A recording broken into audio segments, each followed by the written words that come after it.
Sometimes when I'm thinking about us, before we got lost and we parted, back to back we would carry on and we'd do anything for what we started. But this time we could break. I'm running dry, everything's the same. We'll try tonight, but this time we're not safe and sound. Not safe and sound.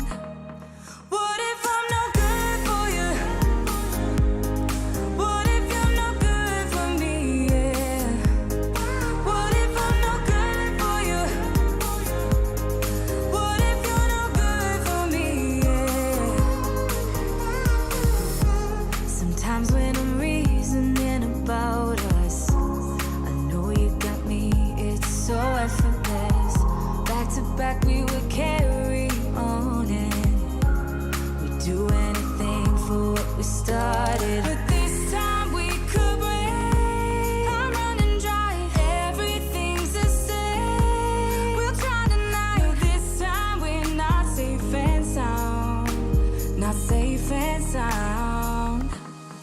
What if I'm no good for you?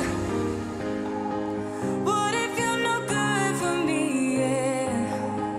What if I'm no good for you? What if you're no good for me? Yeah. What if I'm no good for you? What if you're no good for me? Yeah. What if I'm no good for you? What if you're no good for me? Yeah. What if I'm no good for you? What if you're no good for me? Yeah. What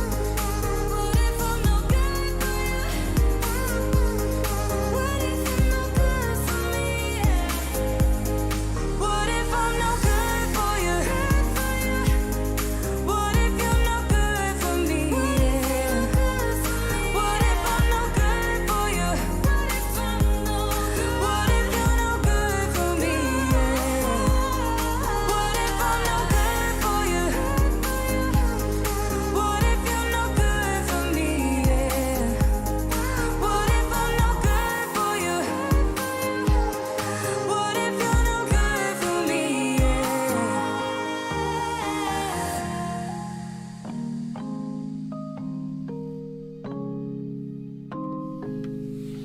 What's up, everybody? Welcome to the FPV News. It's very good to be with you guys and you, Blunty, for another round of news.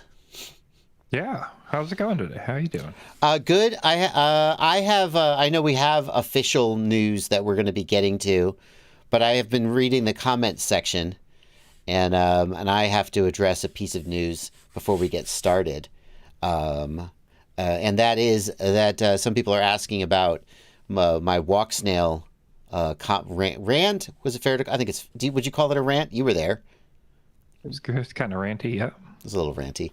I certainly had some questions and comments about the new Walk Snail Goggles X and my testing of it on yesterday's live stream. Some of you may have noticed that the live stream is not visible anymore. The reason I've done that is two things. Number one, I was cutting loose a little bit on the live stream. I was like, just us chickens. And I felt safe doing that because it's just a live stream. And then I noticed that people were sharing it around and clipping it and going, F you, Walk Snail, Bardwell. And I was like, that wasn't, I could have predicted that would happen if I had really thought about it, but I didn't, and I didn't intend for it to be used that way.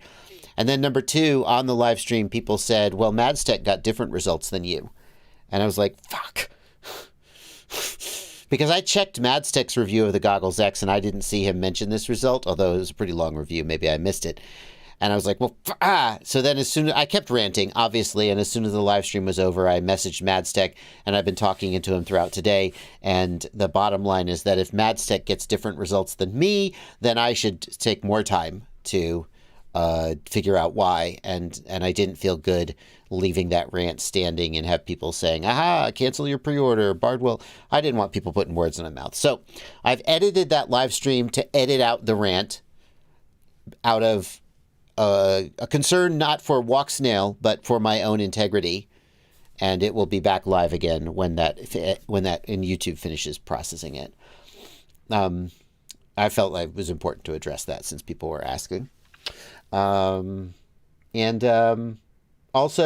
this is going to be the first stream where I have a new load balancing router that is supposed to prevent Dropbox from screwing my stream up. So we're going to see how that goes. Hopefully well. I have no other news other than that. Cool. All right. All right. Anything else from the comments?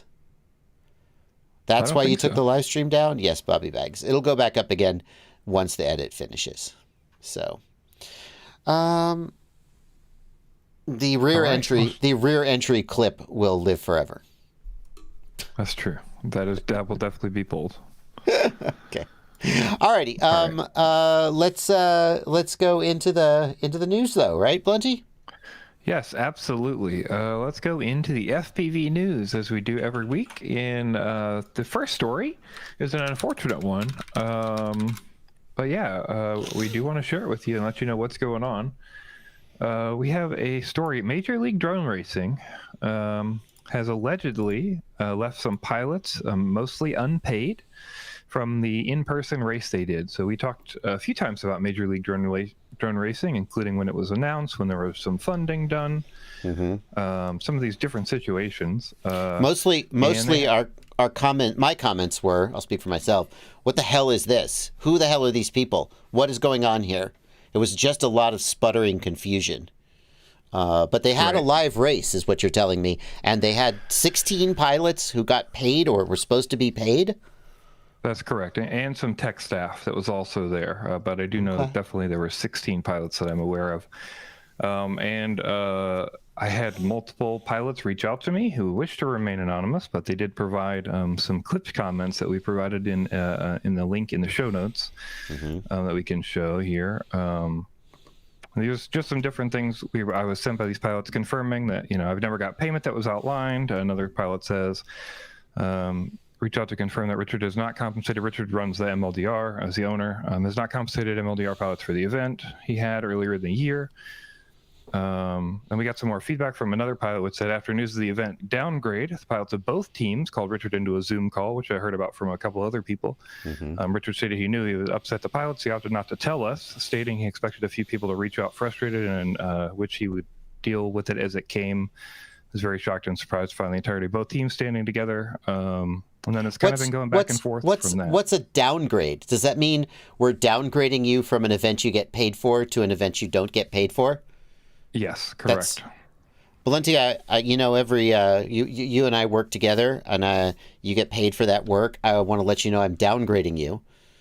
I didn't even know that was an option. I still expect you to have worked for me, but I won't be paying you. How's that going to go? Yeah, not good. So again, we're saying this is alleged because I'm not them, or we're not. We don't have lawyers. Like that's not what we're doing here, right? Yes, but we're not looking to get sued. Is what you're saying? Yes. We have people coming to us off the record telling us things, and we have heard enough of these things that we feel responsible repeating them. But these are alleged. That's the magic word that means you can't sue us. For any confusion in the comments, this is not the Drone Racing League. This is not DRL. Oh, God, yeah. This is MLDR that we spoke about, and they've only had one live event, which is the event that we are discussing currently. This is the Major League Drone Racing. Major League Drone Racing, not Drone Racing League.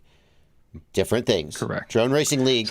Drone Racing, just to clarify, sorry, Blunty, to interrupt you, but Drone Racing League is the one that got into bed with crypto companies and started doing shitty mobile games, cryptocurrency, and a racing drone bed until they also eventually, all their employees quit or got fired and didn't get paid. So similar story. I can see how you would have gotten them confused. This is different, though.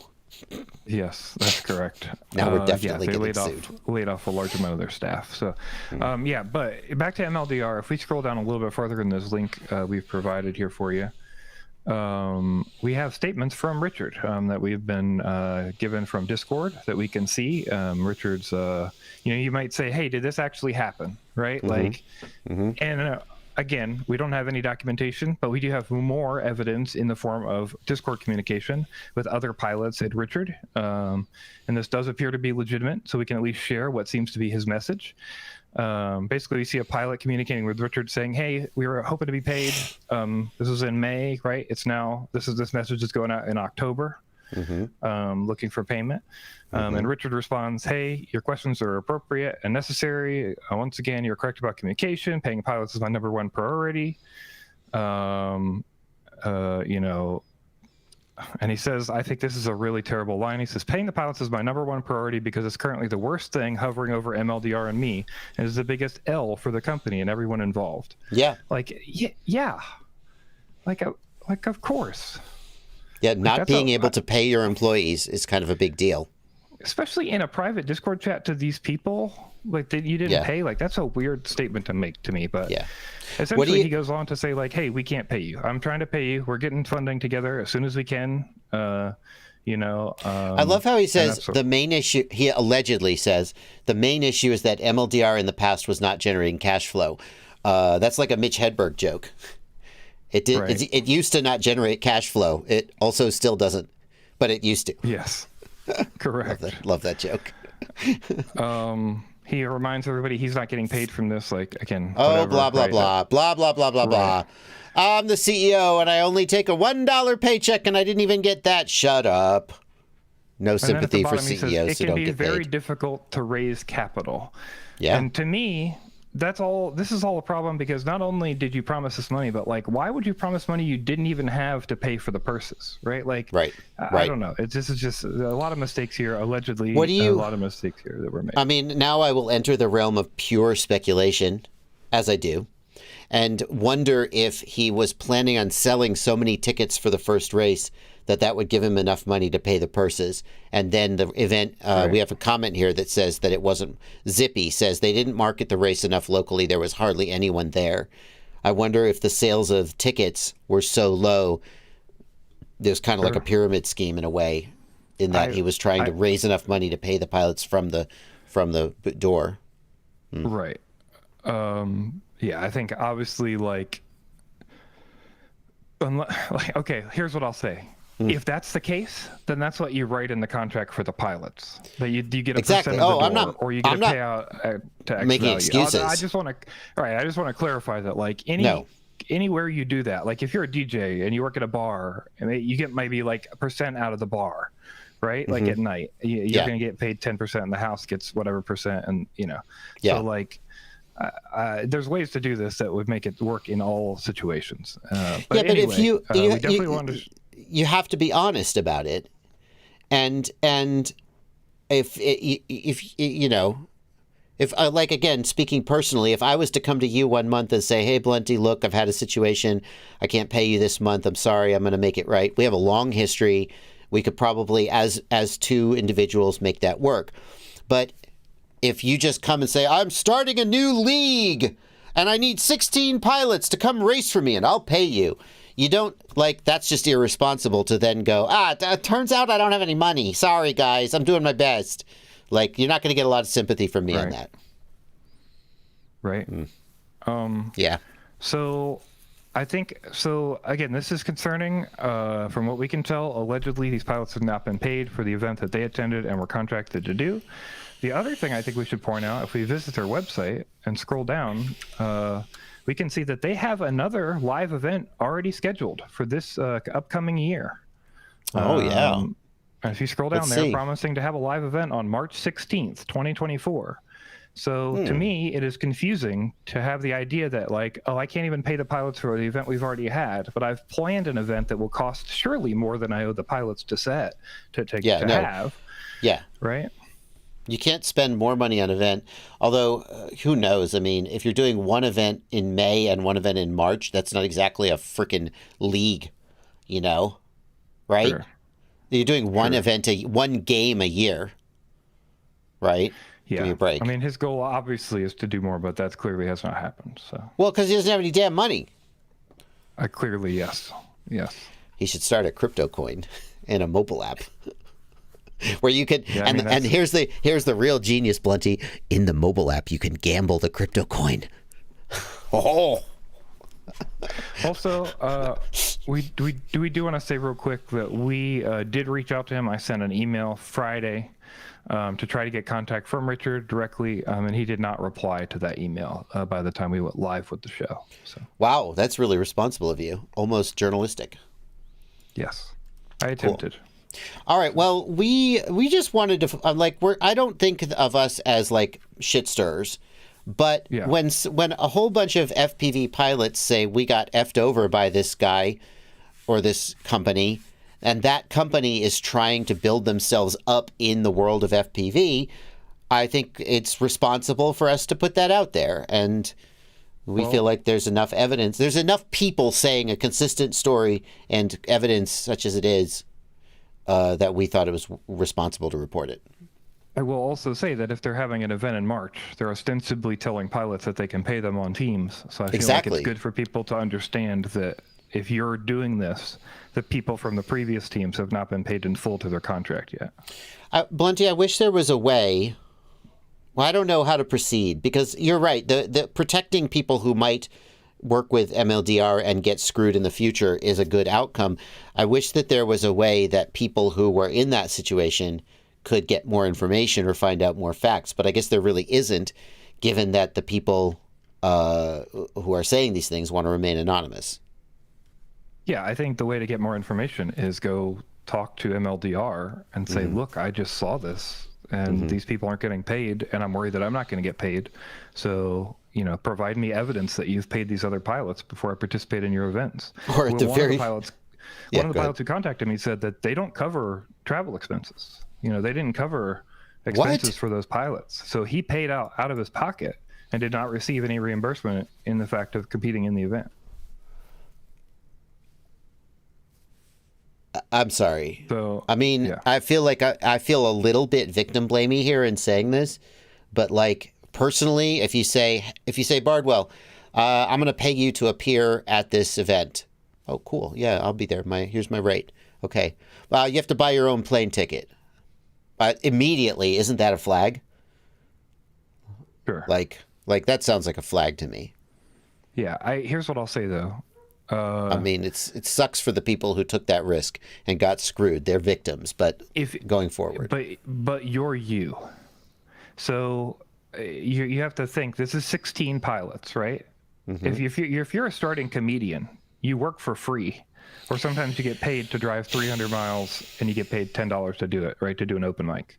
So I think it's about class of where you're at. And some people are like, this is an opportunity. So now I can spend $500 over the next 3 months, and now I get this opportunity because. If that's how you view it, then you also shouldn't. I really feel Blunty, I want to argue with you because I like to argue with you, but I don't want to sound like you're representing the pilots and I'm representing MLDR and I'm arguing that against them. But from my perspective, if you are going to do it for the exposure, which there are times when that's worth doing, even though that is also often abused, if you decide that the exposure is worth it, then so be it. You choose to spend the travel money, and if you get screwed out of the paycheck, that sucks, and but you got the exposure, and that's what you wanted. Yeah. The thing is, if they're offering to pay you $1,000 or $500 or whatever the fee is, shouldn't they? I don't see why they wouldn't also pay for your travel. Sure. I don't know. Yeah. I mean, I think it's a ripoff. It's a ripoff to say we're going to pay you an appearance fee, but you have to pay your own travel. It's a money loser for you.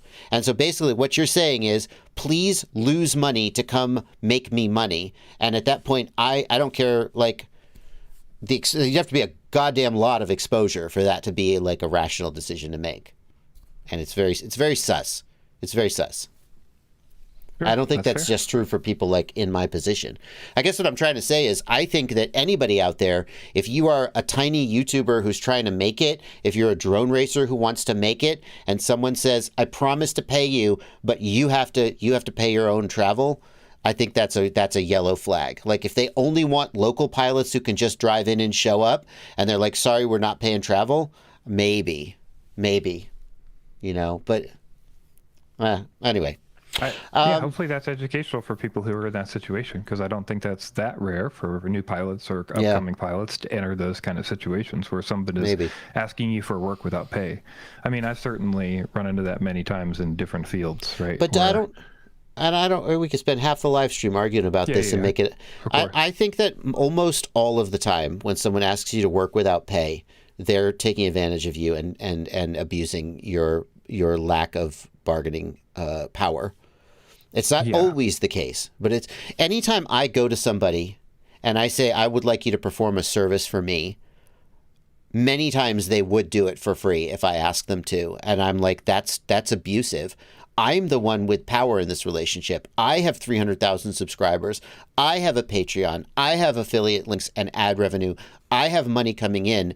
It is completely backwards for me to expect you to do it for free because I'm a big shot. I should be more generous because I'm a big shot and have resources, and I should lift up the little guy. That should be the way it is. It would be easy for I'm speaking from someone who doesn't like. I do think there's a difference because at least for me, I mean, I'm not like this, but I know a lot of people like this. If you have the opportunity to work with somebody like you, and somebody like you told them, hey man, I actually can't pay you this month because I have all this money tied up in this project that I'm doing, but I want you to do this work and I can pay you at the end of the month for that work. Like that's something you would believe me, because a lot of people would do that with large. But I feel like I agree with you. It's a little bit of a different situation. It's saying MLDR it's not saying feels big though, right? He's like, hey, I've got a bunch of investment. I put it on a live show, and I'm selling tickets, and we're all getting together. And but he flying in. He has no proven track record. Is my point. Like I have a proven track record. I've been in this community. People. You may not have done business with me, so I could be a shithead for all you know. But at the end of the day, I have a reputation, and if I don't pay you, you're going to go burn me and talk shit about me, and that's going to be bad. And so if I say to somebody, I can't pay you right now, I will pay you later, and I need a favor, I need you to do this for me, I'm calling in a favor. I feel like I have enough. But who is MLDR? Who the fuck are they? They just have a marketing and a website and all this shit. And then, I don't think there's any. I would be like, well, anyway. Yeah. It sucks that these pilots allegedly got screwed over. I absolutely do not want to sound like I'm victim blaming them and saying it's their fault. But I do kind of want to say to anybody out there in that position in the future, if a big company who's running a multinational drone racing league claims, oh, I need you to appear and I can't pay your travel, that's a yellow flag at the very least. So that's my point. Apparently somebody from the commissioner of MLDR is in the chat, Bretton Woodford. I'll be glad to listen to you if you want to contact us after the stream. I tried to contact Richard over email, and I contacted the info at MLDR, and nobody contacted me back since Friday. So yeah, we'll be glad to talk to you after the stream and get some more info, and maybe we can do a follow-up after this. I would be happy to do that. We're not going to do that live because we don't have the opportunity to vet, and we don't know who this person is, if they're legit or not. They just showed up in chat. We did ask for a comment in several different ways, and we did not get a comment. So we would love to talk to you and do a follow-up next week if there's more information that you can share. Email news@fpvknowitall.com. We'll be happy to talk to you, and we'll discuss the terms of that with you before we do it. Let's move on. Cool. Hey, ranting on the internet may have at least gotten somebody to poke their head up. Amazing. Yeah. What's next? Ooh, I'm excited about the next one. Yeah, next up is we haven't talked about long range stuff in a minute. No. And we've got the longest range I think we've ever shared, and I've seen in a while, which is the ExpressLRS 900 megahertz. Has now hit 126 kilometers in testing. Oh wow! Yeah, we got a post here on Facebook. I will show it right now. Show that. So Muhammad Adid posted on Facebook and got one of the prototype modules, the Bandit 915s, and was able to successfully test 126 kilometers and was able to maintain 100 LQ at 126 kilometers. I think that's where they gave up the test there. Yeah. Really, sorry, I'm chatting with this fella in the chat. but I should focus on what we're doing here. 127 kilometers. Let me zoom out here. We can see here 126,107. That's going to be meters, I'm guessing. Meters. Yes. And look at the video. Look at the video. 127 kilometers out. No video whatsoever. But with RGPilot or Pixhawk, with RGPilot, you don't need video. You just need a data link, and they had it. That's extraordinary. Yeah, this is over MavLink RC, I guess. Yeah, so this wasn't ExpressLRS as the control link, Blunty, if I'm understanding correctly. They were using a function that ExpressLRS has where it just acts like a wireless data link, and they were using MavLink to control the aircraft, which is how RGPilot... They were just basically giving it GPS waypoints via MavLink. But nevertheless, the ExpressLRS link maintained data link over that distance. Is that correct? Is that consistent with what you think? No, I think it was ExpressLRS control link, but I could be wrong. Oh, okay. 100 LQ and Lave's bleeding. MavLink RC. That's the part that confuses me. What is ELRS MavLink RC? How did MavLink get in there? Doesn't matter, I guess. We'll figure it out. But 127 kilometers at 100 LQ is pretty damn impressive, especially because I believe the Bandit is only 1 watt, not 2 watts. Is that right? Or is it 2 watts? No, it is. I do think it is 2 watts. It is 2 watts. I could be wrong. Yeah. So for those who have been excited about ExpressLRS but really wanting to stay in the 900 megahertz, it says 1 watt. Sorry, I thought it was 2 watts. So. Yeah, the Emax. The reason I say that is there's an Emax module that's 2 watts, which should go even further. Captain Bryce says it's using the new MavLink RC branch, which converts channel packets into MavLink control packets. So it is, Captain Bry, I see. It's MavLink RC, but it is not like when you have one of those SICK radios that does a full MavLink connection.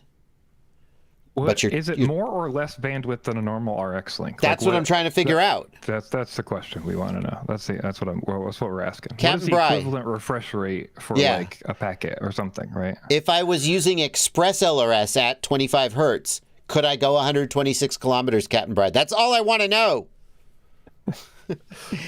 Regardless, for those who are interested in ExpressLRS, but they're suspicious of 2.4 gigahertz and its range and penetration, and they want to stick with 900 megahertz, there have been a few 900 megahertz ExpressLRS modules out there, but this Radio Master is in some ways one of the more trusted names in RC hardware, and it's now you can get a Radio Master module and receivers.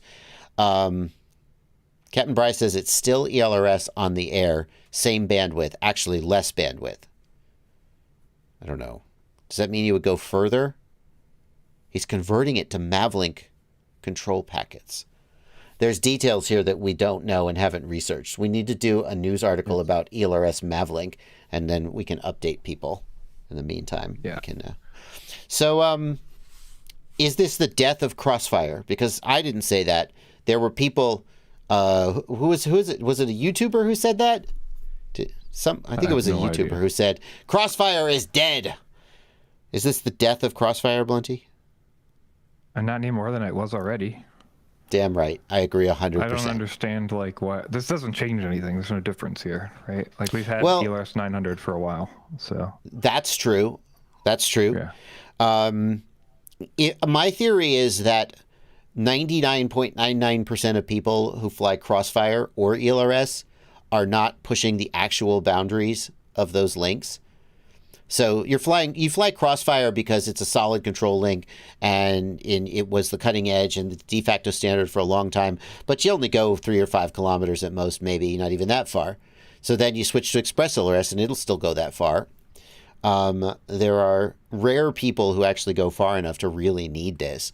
And for those who choose Crossfire, I think the main reason they choose it is they want TBS hardware because they trust it, and Crossfire is easier to use and manage. And that's still true. ExpressLRS is still, relatively speaking, more of a pain in the ass to manage than Crossfire. So I don't think this is going to switch very many people off of Crossfire. That's my humble opinion. But it's nice that it's here if people want it. Absolutely. Mm-hmm. Off Axis says Crossfire will never die. There's still more Crossfire product out there than there is Mavlink or KISS Tech. Yeah, but what about ExpressLRS? Do you think there are more ExpressLRS receivers in the world now than Crossfire receivers? Pure gut check. I have no idea. It's a tough one. Benjamin no G. Because we don't know Yeah. anything about TBS production volumes. That's all that I'll say. That's true. Benjamin G says we need Tracer LoRa. Yeah, the problem with Tracer LoRa is it can't go more than like 50 hertz or something. It'll do LoRa, but it's still super slow rate because Crossfire's a fat cow of a protocol. But I'll bet you Trappy's in the process of redesigning it even now. I think they just had the first Crossfire beta firmware come out in like 2 years, like a week or two ago, maybe a little longer. So I wager that they're developing a new generation of Crossfire that is lean and mean and compressed so they can do higher packet rates like ExpressLRS does. I wager. I think they added 16 channel mode. I haven't been able to look with my Crossfire module, but I believe the new beta can do 16 channel because obviously before it was 12 channel. So yeah, if that's all they added and it's still only 150 hertz, then I will curse at a lot and have anyway. TBS sells out every time they put out a batch. Yes, that's true, but that's just relative of production and demand. It doesn't necessarily tell us overall volume. I'll repeat again what I just said. We don't know TBS production volumes. That's true. That's true. I mean, we just don't know. Like, they could produce very little, and it's easy to sell out. They could produce a ton, and it's really hard to sell out. They could sell to specific distributors, so other distributors sell out faster. They could have limited quantities that you're unaware of. I mean, there's just so many variables, right, that you just can't use that information to gauge. Which has more, ExpressLRS or Ghost? Hardware, ExpressLRS. Yeah, okay, good. Just thought I'd throw you a softball. Okay, well, that's the second story of the night, and we're halfway through the news. So I think we're in for a long one. Let's go with the next story. Okay. Let's see. So, Chris Rosser has he got a test unit from you. Yes. For batteries, Mm-hmm. and he's been using it. So we wanted to let you know, like, hey, man's been working over here, getting stuff done.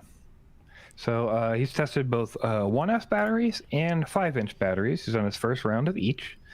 He's been putting all the data up for you if you need it, if you want to check it out, see what the best is. Most of it, I think, has been pretty much as expected, at least with the 1S stuff, was very much like what I expected to see.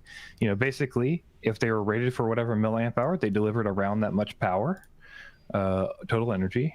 But the main issue, like with 1S packs, like we all know, is voltage sag. And if you skip a couple more forward, there's a big line chart. Power density, voltage sag. There you go. Did he test any of like the WeBleed?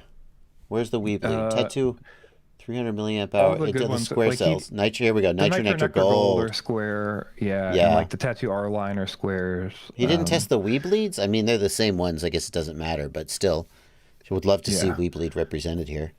But you can see there's such a large gap between the top and bottom of these lines. You know? Huge. Look at this shitty battery right here. The minute it starts getting loaded, it drops to 3.8 volts. Whereas this battery holds at 4.2, 4.0. Like, it's a shocking difference between the best and the worst, isn't it? Just shocking. Yep. Yeah. This is basically what everybody notices when you hand them a folded cell. They're like, why does this quad perform so much nicer and it feels easier to fly and I don't feel like I'm sagging out? And it's because you're literally not sagging out. The voltage is literally higher, right? And it's also interesting that they all basically taper to the same point. So they end up in the same place in about the same amount of time. Did he scale these on the x-axis? That's an interesting coincidence. These are just like lifetime of the battery scaled down to one number. Because in the first tests, he actually shows you how much total power or wattage was in them. But it's still pretty clear that these guys are holding higher voltage much longer Yes. It's pretty impressive. Yeah, basically they deliver, most of them seem to deliver similar to what they say on the package, but the voltage sag makes a huge difference for actual in-flight usage of the battery. Yeah. Summary scores. Let's see here. GNB. Why is this the best one here? Why is this GNB 350 milliamp hour better than the Nitro Nectar Gold? I immediately think Chris Rosser is full of shit. Because I think the idea is that because it's a higher milliamp hour battery, it delivers more total power to your whoop. It doesn't sag as hard as the other one. So like, you know what I mean? When versus you kinda, 350. I see. When you average it all out, like with everything, it sort of ends up being with his results that like, oh, it's like a little bit better on average performance if you're if you're a whoop racer, if you're a whoop racer and you're shooting for a 300 milliamp hour battery, are you even going to consider a 380? Like, yes, that's a big difference in weight. It depends on how you're flying, because I'll tell you, there's some races that I've flown in that require you to do 3 or 3.5 minute heats. Oh, interesting. And if you're a fast racer and you're like trying to fly for an amount of time, right? Yeah. Like, it definitely matters. It can definitely matter, especially if you have old. The main thing we would notice is pilots would just drop out at 2 minutes or 2.5 minutes because they would have the old cells or not fresh cells. You know. So. What? Steve Jobs points out that Chris only tested PH2 batteries, not BT 2.0. I guess that's are there BT 2.0s in here? The chart. Yep, they literally said BT2 next to them. Yep. Hey, Steve Jobs, why are you steering me wrong? Making me look dumb. Nope. I mean, hey, the info's there for you, so that's why we love Chris Rosser, because he does put it all there. Yeah. But yeah, each of them are labeled with the connector. So some are GMB27, some are A30P, some are.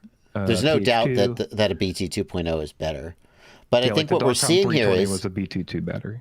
What we're seeing here is that like a 380 milliamp hour PH 2.0 pillow cell might do better than the 300 milliamp hour BT 2.0 square cell. Like the totality of the battery means it performs better. Yeah, if you only care about voltage sag, you want folded cells no matter what, right? But if you care about the overall package and maybe getting more flight time plus all the things, right? You're not caring about punching as fast as possible to get the most, RPM and stuff. Then you may be better off with a folded 350 or something like that. So yeah. Now Chris also did testing of 5-inch batteries, and I'm sure. Okay, way to go. This intro is giving me vertigo. Chris is turning into a YouTuber. Right. Oh, Chris, I remember. Oh, look at him. Look at him with his sunglasses. Yeah! Oh, I remember when Chris Rosser was just a nerdy engineer who sat in front of a camera. Now look at him. Soon he'll be telling us. In shorts. What's that? And put on clown makeup in shorts, remember? No, I don't remember the clown makeup. Yeah, didn't he do that weird thing? You want to play a game, Saw thing? Oh yeah, no, he did that after I called him out for Halloween one year. Okay. I made a joke to him, and then he made a joke back. Okay. Maybe I think that's how it went. So which is the best? Oh, here voltage sag. These guys are a lot more consistent in voltage sag. Absolutely. I think he even mentions like, oh, this is almost too small to even be worthwhile, because you got to remember these are 4 and 6 cell batteries, or maybe all 6 cells in this test. And then we're comparing like the 1S batteries were sagging like 0.2 to 0.3 volts. Yeah. These overall are doing like less than 0.1. So yeah. All of these are pretty good batteries. It's interesting that he's comparing. I don't know what to make of this. Like, is it even, again, you're comparing a 1200 to a 1300 to a 1400. I mean, I guess, that's all in the same family. Shocker that the R-Line did better.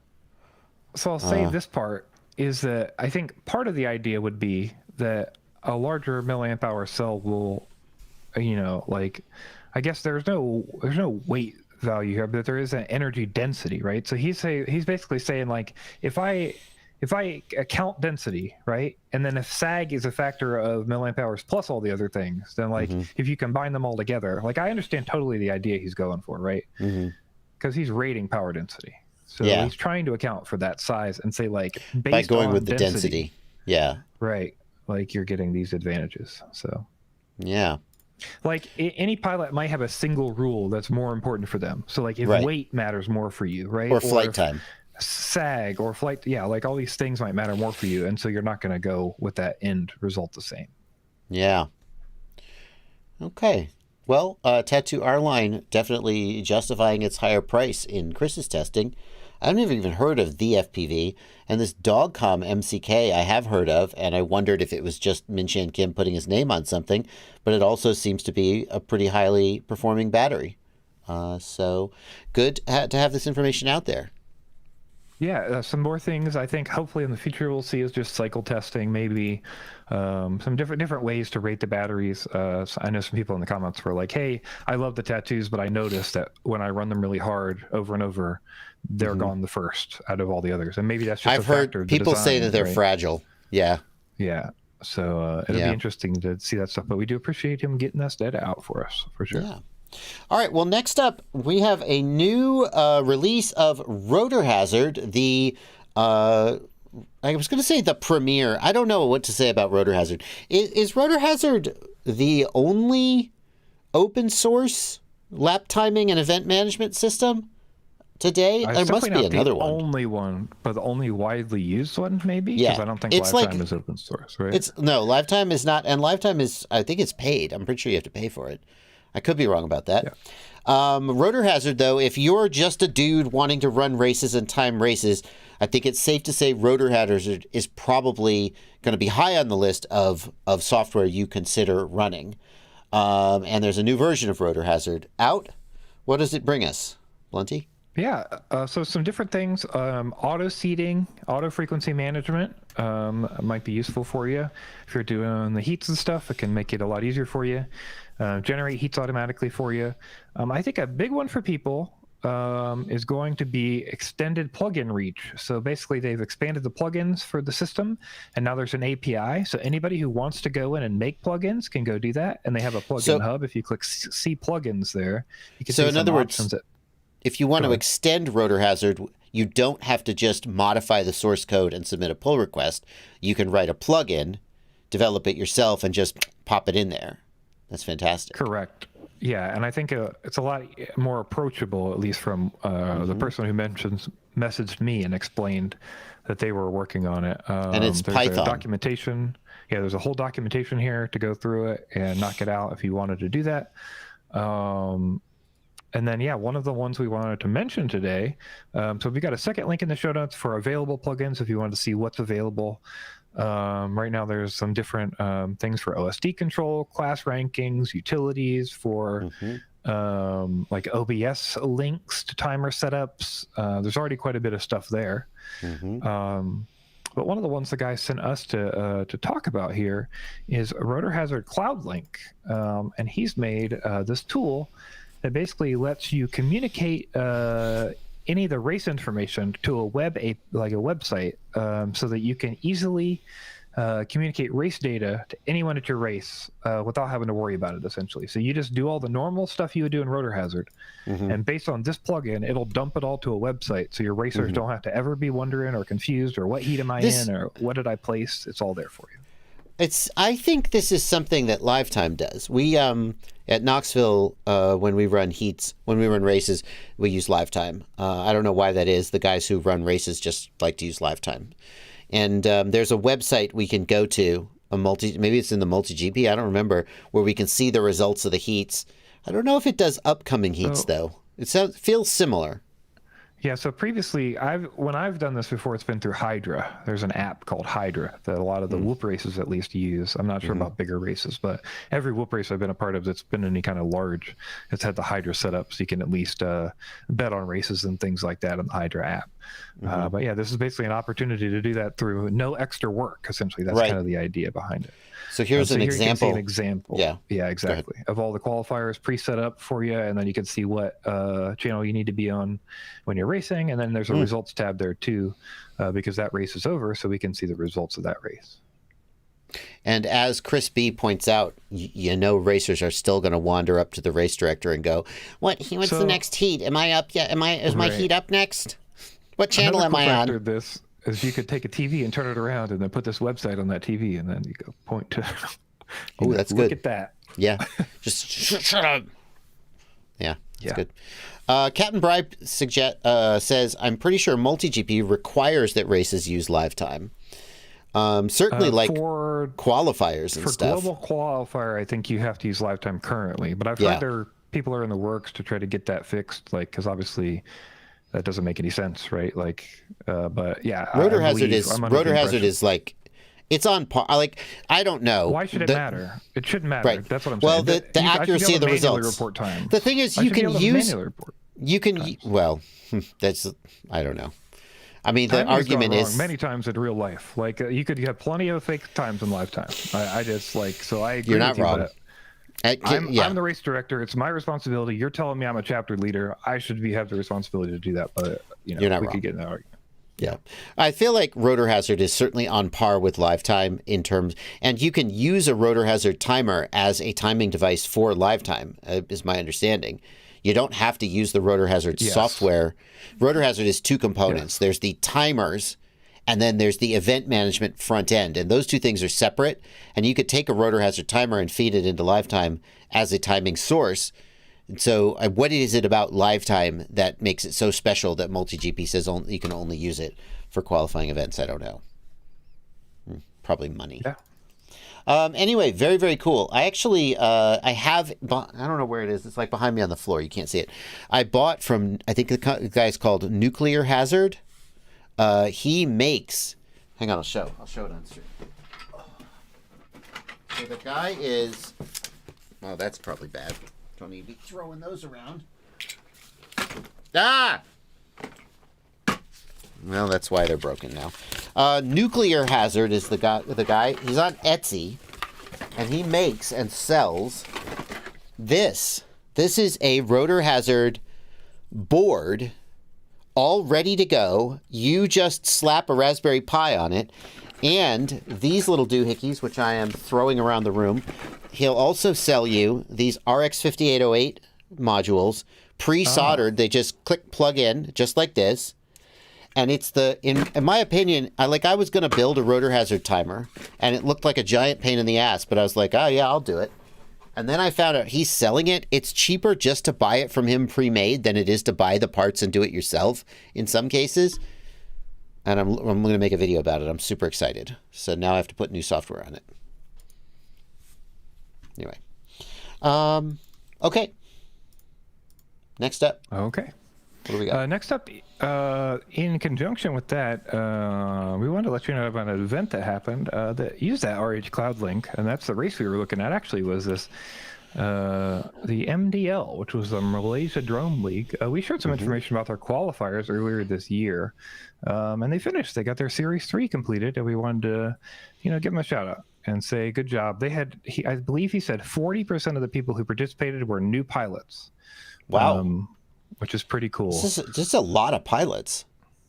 Yes, very, very cool stuff. Yeah, so we want to give a shout out to the winners. The winner was Milk FPV, who you might be familiar with from the women's category at the FAI 2023 World Drone Racing Championship. Only 16 years old, and a woman. I think she was like 8 years old when I first heard about her. Like years ago, there was this like tiny child flying like ultra fast qualifier times on the MultiGP. What are those tracks they put out? The standard time trial tracks, the UTTs, and she was just tearing it up. And now she, what is it? It was a champion, pro category. So I guess she really is that fast. There you go. All right. Very exciting. Yeah, and then second place AK2 and third place Adil FPV. So we appreciate you guys putting that stuff on and getting people out. They had people from multiple countries traveling there, and good to see the FPV stuff spreading. Yeah, I don't even want to do plugs. I don't even want to do plugs. Like we got 10 minutes till the hour. You guys, there's no rules around here, but okay. You really, I'll plug you. I don't care, but I'm just saying there's no rules. We could go 30 minutes. What are they going to do? What are they going to do? What are you going to do? All right, we'll do plugs. Only because Blunty said you be the bad guy. You start. All right. We're gonna do plugs. All right, we're gonna talk about your website, fpvknowitall.com, where you can find the ultimate FPV shopping list. You can figure out what you need to buy. Maybe you want to buy a controller, or a radio transmitter. You want to figure out what your new control link's going to be. We've got all that information there for you on that webpage at fpvknowitall. I got to get this updated. Help Mr. Bardwell out. Get more stuff on here. I got to get these new Radio Master Pockets not in here. Big oversight. I got to get back to work. I've been gone for too long. But still, go shop that website. ItsBlunty.com is ItsBlunty's website, in case you couldn't tell from the name. And one of the things you can do, Blunty, I don't even know why we plug your website. Because we plug the one-on-one calls, but basically what you should do is you should contact at ItsBlunty on Discord. What's your website even for, dude? It's for people who go, what's the information about the one-on-one calls? Hopefully they can read that page. And get ItsBlunty.com. Go to ItsBlunty's Discord and then talk to Blunty if you want a one-on-one call. Oh my God, I've just broken Discord because Discord just jumped over to your fuck. You still there? Also, yeah. Okay. Also, we've got the live stream clips channel. Yeah. Where you can go check out clips from this stream or other streams that you do, like the Q&A streams on Sundays and Mondays. Yeah. Joshua Bardwell, live stream clips. 17,000 followers. Ah, yes. That's a great. I really appreciate the facial expression you picked for this one, Blunty. Really. My new rule is that I'm always pulling them from the video, so they're all. Yeah, I got to find what I can find. You know. I feel like you could have picked a better one, but I'm not doing. They're doing the work. So maybe people will click on it because of maybe. the look, right? Last up, I want to show you guys searchfpv.com. If you're searching for anything in the world of FPV, just pick a region and type it in. Radio Master. What's that new one? Not the Ranger. The what is it? What's it called? Bandit. Bandit. Anybody selling that? We'll search around. Radio Master Bandit. No one has it yet. Oh, well. Well, now you know. Bunch of other shit. Searchfpv.com. You can search multiple stores and find out what's in stock and how much it costs. Okay, next up, we're going to Cinematics of the Week. Yeah. I've got a cinematic of the week for you this week. This one is Wartburg Castle. Is the name of this one. Okay. As always, we're going to show you a teaser of the cinematic. We don't want to take views away from the original pilot. We want to send you over there to enjoy their great work. In addition, it's going to be muted because we don't want to risk getting a copy strike for the music. If you want to hear the music and experience it in all its glory, the link is in the video description. This one is Dennis Schmelz. I already love the color grade. I adore this color grade. This will start with the one shot, and then they have a making of documentary that is in German, I believe, but has translations through YouTube. Ooh, real struggle with the exposure here and going into this dark area. This feels like a GoPro-y color grade. Like, this is how I like to grade my, like the little bit of orange and blue and light shadows. This is something. So hard to do these little moves and do them smoothly. Somebody's hiding and opening those doors, aren't they? I saw that door move. That door didn't move by itself. This is like God rays, right? Yeah, that's beautiful. You can tell that this was not done with locked off exposure. But I'm not sure it could have been done with locked off exposure given what they're doing. And they're really making the best of it. Really, really impressive one shot. We should probably stop it there and let you guys watch the rest of it if you think that's a cool one shot, and you find out how it's made on YouTube there as well. So shout out to Dennis Schmeis who posted that, and very cool stuff. All right.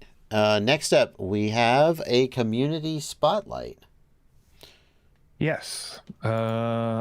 our community spotlight for today is going to be for one community member, Emulamer, who was frustrated that he basically only flies analog with his DJI goggles lately because it's the winter. And so he wanted a way to automatically boot into AVIn. Basically, if you install this package, that whenever you boot your goggles up, they'll be booted to AVIn automatically. So you don't have to go into the menu and switch. Correct. The only caveat is that you can only back out. It seems like you could only back out and stay in the normal digital FPV mode. It won't let you switch to O3 without uninstalling the package. There's a little bit of bugging. He's working on it. You literally can't fly with an O3 if this is installed? Correct. He said there's not, it does not work with O3 mode properly. Okay. At least he was having issues when he was testing. So. Yeah, well, I'm sure it'll, come through. So this is going to be usable if you have the V2 goggles and you've rooted them and installed WTFOS. This is a WTFOS plugin. It doesn't apply to the goggles 2, which are not rootable and don't have WTFOS. Or us V1 old heads also. Yeah, well, right, sure. If you're interested in doing that, let me suggest this video. DJI V2 Goggle Betaflight HD OSD Start to Finish Guide WTFOS Super Pack. Best SEO title in the world. But this is a full tutorial for how to root your V2 goggles, install the WTFOS, and then you could begin using the plugins. If you've been a little scared to do it, this is the tutorial for you. What's next? All right. Next up, we wanted to let you know about Nicholas Rehm's new video. I think we've shown 4 or 5 videos previously from Nicholas on the show.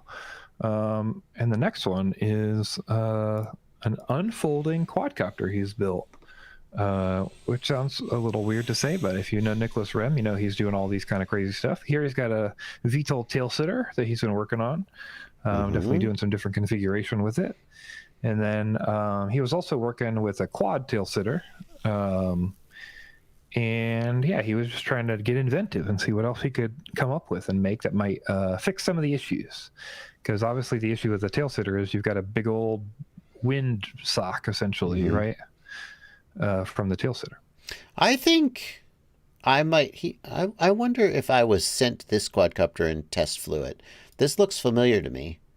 I do. I think he sent me this and I test flew it. I think I must have sent it back to him because I'm pretty sure I don't still own it. Something very similar to this anyway. That's interesting.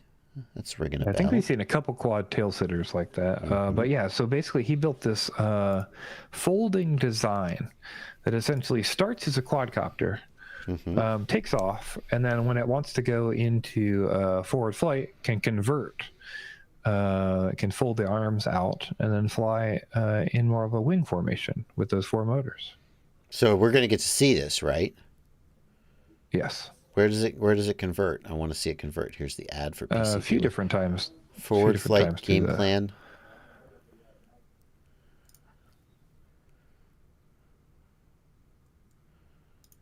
Forward flight. Come on, you know we want it. Oh, here's testing the transition. That's a really cute way to test the transition. Is he writing custom code for like ArduPilot or something? How is he making a flight controller that does this? I think he's using Dremflight, which is another like custom flight controller software. Wow. Oh, gee. Oh, geez. Oh, geez. Oh, it almost ate it. Oh, man. It almost ate it. Yeah, so he's still working on this. He's definitely got some cool flights here and a lot of good testing in. And he's supposed to do another video here. So definitely, if you guys like this stuff, you should go watch this video and subscribe to Nicholas Rehm and see this and some of the other crazy projects he's done. Like I said, we've shown some of his other stuff before. So back to multi-rotor mode. Was going to crash. That's really cool. Dremflight. That's his flight controller. Dremflight. What flight controller does Nicholas Rehm use? It's his own flight controller that he invented. Okay, that explains how he can do this. Fair enough. Very, very cool. All right. We got an event. Yes, we got a couple events for you. And the first event I wanted to let you know about is the WeBleed Northeast Whoop Championships. WeBleed's putting on a big event up in Fayetteville, New York in March. Unfortunately, tickets have already sold out for the event for attending as a pilot. You can still pay to attend the event as a spectator, and you get dinner locally, and you get, can spectate and stuff there. And yeah, if you want to check it out, there's some good whoop racing March 15th through the 17th in Fayetteville, New York. They are looking for sponsors. He wanted me to let you know. He's obviously doing all this, and then he's hoping for some sponsors to come in for the event. So, yeah, big WeBleed, of course, a very, very passionate member of the FPV community. Just came out of nowhere, for me at least, a few years ago. Did he sponsor something? I think he sent me some whoop gates, and I was like, who the hell is this guy? And then and of course, lots of little stores come and go in the world of FPV. And I thought, well, okay, this guy has started a store to sell whoop stuff. We'll see how long he lasts. And he has lasted.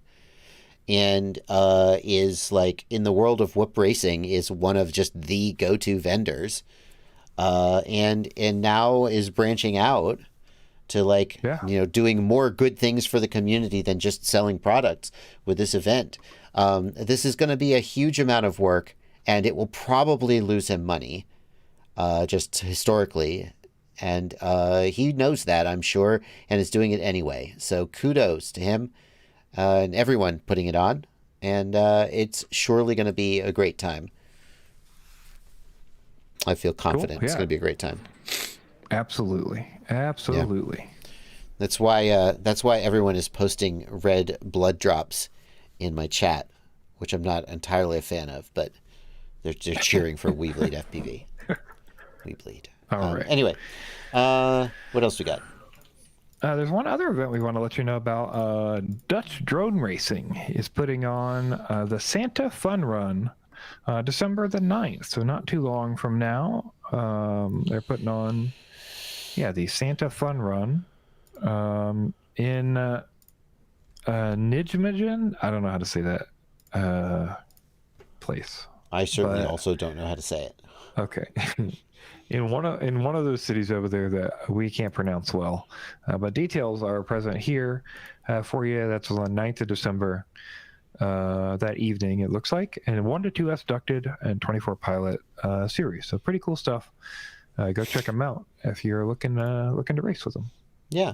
All right. Well, not everything has to be in the United States, I guess. Speaking of things that aren't in the United States, Blunty, we're calling this a rant because it's rant-worthy. But also, that's interesting. You notice all the other ones come straight in, but the rant kind of saunters in. Do you see it kind of goes up and down? Yeah. I don't know why that is. Yeah, now I notice. Yeah. Well, that's appropriate for the rant. It saunters in, and we're going to rant for a minute about this story out of the United Kingdom. Yeah. So, if you're in the UK, please listen to this. I mean, obviously everybody should, but this is specifically for you. The CAA has put out a request for comment. I can't remember what it's called over there, but there's another term for it. But they're basically asking people to review these new regulations and submit comments on them, similar to how our final rule worked for remote ID. This is the UK's version of the remote ID final rule updates that they're trying to do, because I believe remote ID is already kind of going over there, but they're trying to expand it and be much more specific about things. So if you pull up that Imager link I have, obviously you can get to that final document there, but I also got some of the things split out I wanted to point out. So the big concern here, and what people should know, okay, the UAS and scope, they're including in remote ID here not only 250 grams and higher, but also anything under 250 grams with a camera. And this is in all categories. So essentially, if you have a camera on your drone, hence FPV, you will have to have remote ID legally in the UK. Regardless of weight. This isn't just normal remote ID. This is network remote ID. Oh, God. So if you look at our second area here, obviously they know there's technical issues, but this says It should be able to stop you from arming before you take flight, which who knows how this will actually play out. These are all like pre-written, sort of like the final rule was, where like, hey, we'll write this finally later, but this is our goal, right? But other things it says here is like, we recognize concerns about how network remote ID would work in areas of poor connectivity. A proposal we are considering is to define remote ID zones, where the U.S. would require active network remote ID in certain geographic areas. And then in other areas, it would be only direct remote ID like we have in the United States. For people who don't know, direct remote ID is broadcasting from your drone to anyone with a phone or device around the area. Network remote ID means that you have to have an active connection to a network like 5G or Wi-Fi, and then be broadcasting over that, so anyone knows where your location. What you're telling me is that my sub 250 gram quadcopter is going to be required to have a GPS so it knows where I am, and some kind of Wi-Fi or 5G modem. Makes total sense. Yeah, makes total sense. That's correctly how the rules are being written. Now, I'll just say, so if this goes the way that our U.S. final rule did, then it's possibly that essentially this is like way overboard. They'll pull back for the final rule that they actually write once they get comments to claim that they looked at comments, but you'll still get a heavy version of it. We had, in our original final rule, we had network remote ID as well. Our network remote ID was removed based on the lack of ability to technically implement it in the United States, was the reason they said. When they pulled network remote ID, they will be doing that in the next 5 to 10 years. We will see network remote ID in the US. Unfortunately, that's the world we live in. It's very sad, but that's kind of where we're at with things. But they are trying to do that now in this final rule. So if you want to go make comment, I think you should. It may not mean anything, but 50,000 not mean anything is better than 0 to me, because somebody's going to read them their own record. So it'd be good if you made comments. The other thing to know about this, if you check the last section here, is there has been the current operational requirements allow legacy UAS to be operated in this subcategory forever. So basically, you don't need remote ID if you have these legacy UAS, non-class marked old drones, right? However, this is trying to make it so that that rule goes away, and they're saying basically like, hey, we excluded this stuff, and now we don't want to do that anymore. So if this goes through January 1st, 2028, all those drones will be retired and not be usable. That's the idea. So yeah, we wanted to let you know. I mean, this is not good news, but we want to let you know what the UK is attempting to put through. So yeah, well, now you know. We'll see what happens. It's a bit silly. Yeah. And I'm not sure if I'm just exhausted from the outrage or if I'm just constantly at a simmering boil of outrage and this doesn't move the needle, but this shit's coming. Yeah. This shit's coming. Well, I think part of the problem is like ranting about it a bunch doesn't necessarily change anything. Like this stuff is really stupid and all these rules don't make any sense, and we could talk here for 3 hours about why none of the rules make any sense and for what reasons, but at some point we can't do that every time we talk about it. So it's unfortunate. These rules suck. We want to let you know about them, and hopefully you can make comment against them. I'm hoping there's some UK group that's doing comments. I'm not really sure.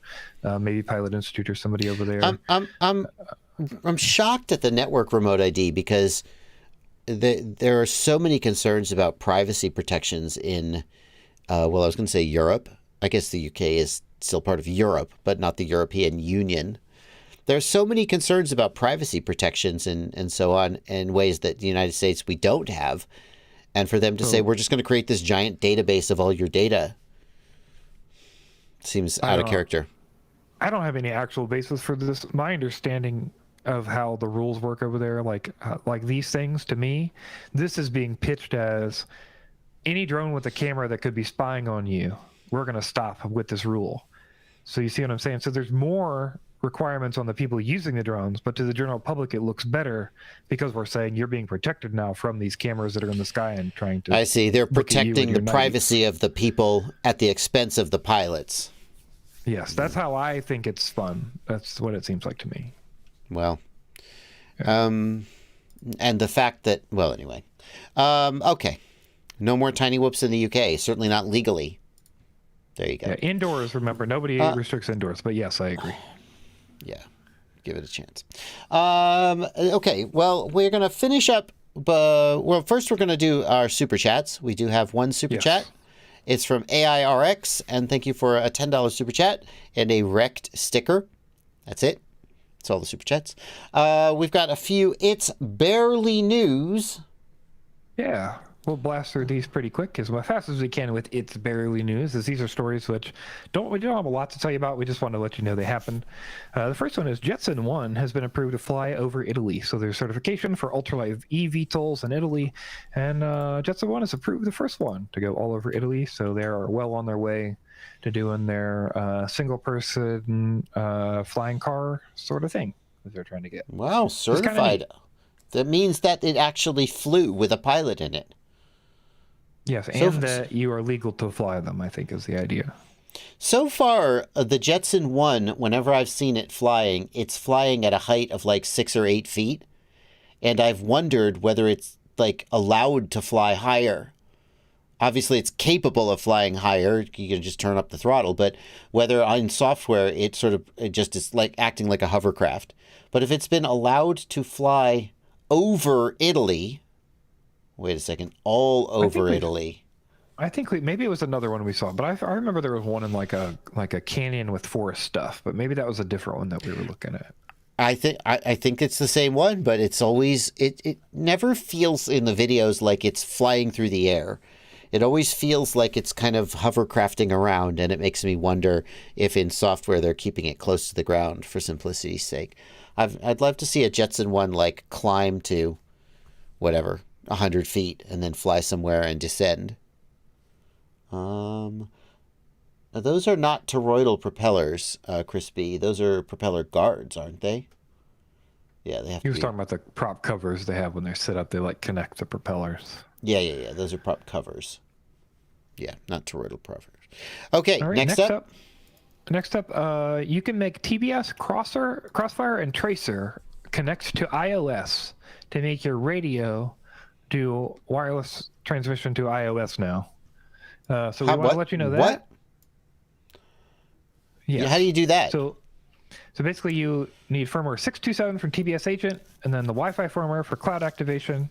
You set that all up, and you can link it to your iOS device for remote control. And that means that Velocidrone is now going to publish an iOS version. So this is a 2-in-1 sort of thing. They're letting you know that, hey, we're working on that iOS version currently. And yeah, as soon as they get that done, they'll publish that. But that's pretty cool. So you get two kind of interesting pieces of news. And bury the lead there, Blunty. ExpressLRS will have the same functionality in 3.4. Cool. So available to ELRS people as well, not just Crossfire people. Okay, next up, largest quadcopter in the world. Yeah, these guys are saying they built the largest quadcopter in the world, and it was done with foam board, which I thought was interesting. Not the material I would have expected. Hey, Did it fly? Did it fly? It did fly. We don't have video, but we do have pictures, and my understanding is that's not on a wire. We don't have video because it was like, but it did fly. It did fly. They were able to get it flying. Seems to be really cool. The largest. That's really cool. I don't know if it's like arm dimensions or whatever, but actual quadcopter that's been flying. So that's pretty cool. Yeah. Let's see. Next up. There's autonomous drones being tested for wind farms, for flying cargo to wind farms over the sea.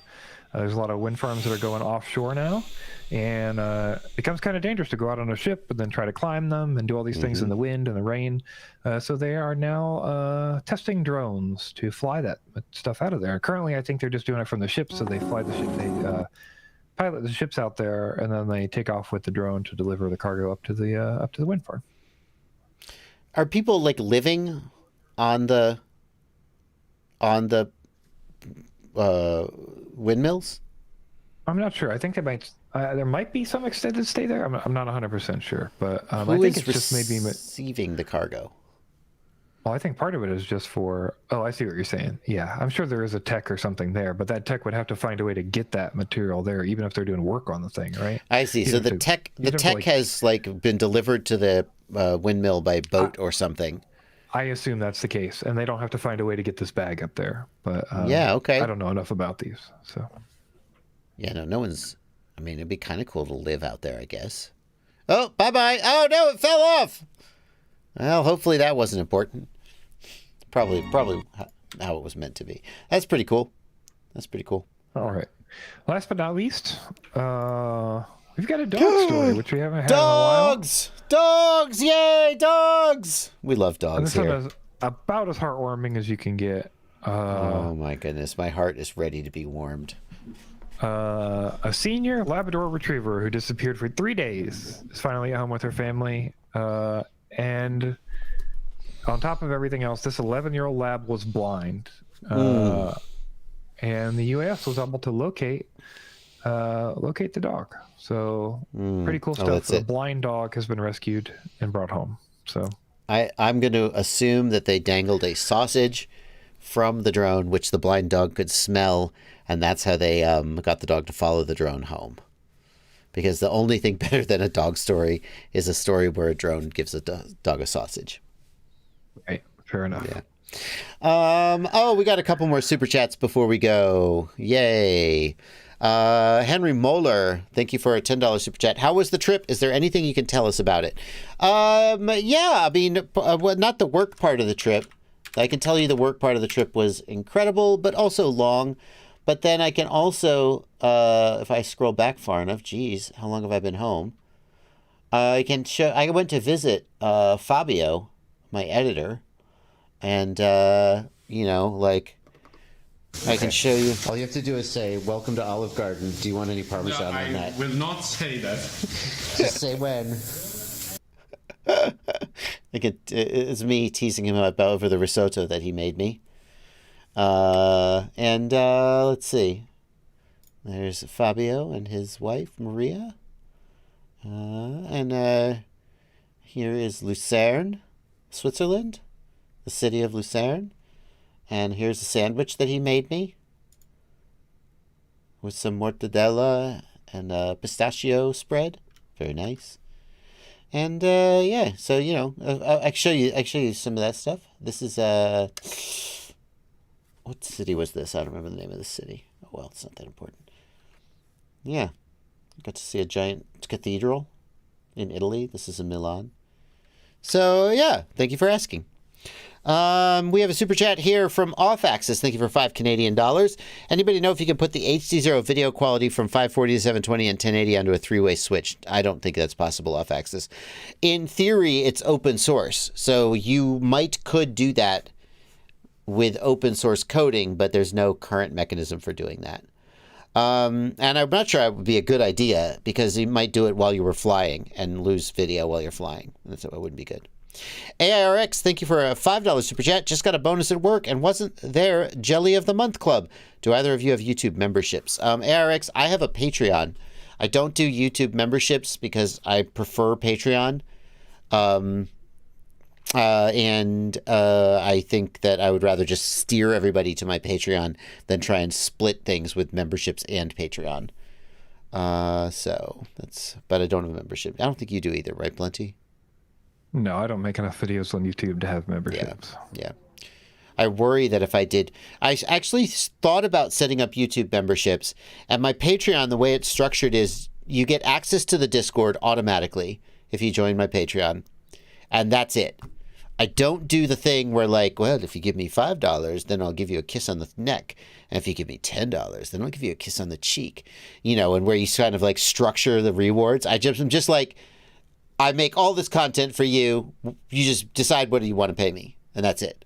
And with YouTube, they require you to have reward tiers, and I was like, I'm not gonna do that because I'm just not gonna do that. I'm not gonna create that responsibility for myself. And so there was no way to just say sign up as a member. Fuck you. Which is probably professional, but that was the thing that stopped me from setting up YouTube memberships. So, anyway, that is going to bring us to the end of the news, right? Yes, that's it. That's all the news we did it again. Thanks for sticking around. If you have news and you're still here for some reason, Go down there in the bottom corner, email news@fpvknowitall.com. Let us know the news that we need for the next month, or next week, rather. Yeah. Next month, technically, next week. It will be next month, next week. That's true. All right, guys. We'll see you next time. Thanks, Blunty. Thanks, everybody, for showing up. Happy flying, y'all. Later, guys.